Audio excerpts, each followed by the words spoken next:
Eto ang latest, chika. Tunay ka bang naging masaya nang dumating si Belle sa buhay mo? O go with the flow ka lang dahil wala ka namang choice? Ano nga bang totoo, Donnie? Yan ang sinagot ng diretsahan ng matinee idol.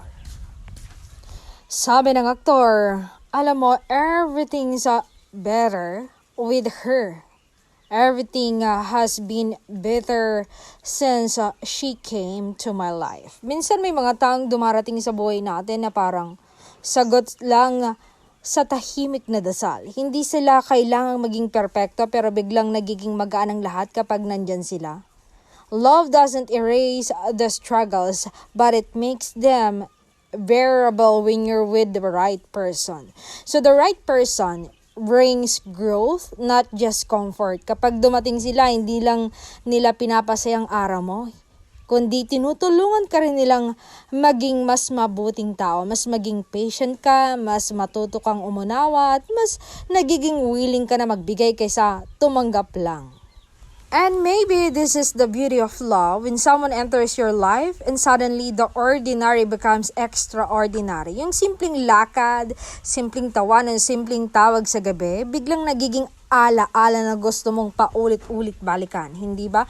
Pero kahit ganoon, kailangan nating tandaan hindi lahat ng dumarating ay mananatili. Pero si Belle, sure ako mananatili.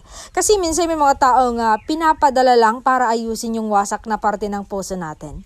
Para ituro kung ano ang tunay na halaga ng pagmamahal at para ipakita kung ano ang deserve natin.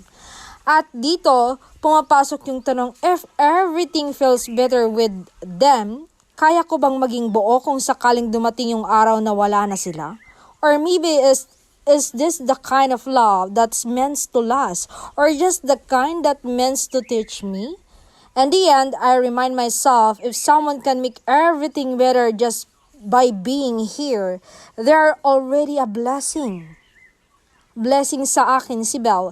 Whether they stay for a lifetime or just for a chapter, they leave us with lessons that shape who we are. And maybe what real love does, it makes life better. Not because it's perfect, but because it makes everything worth it.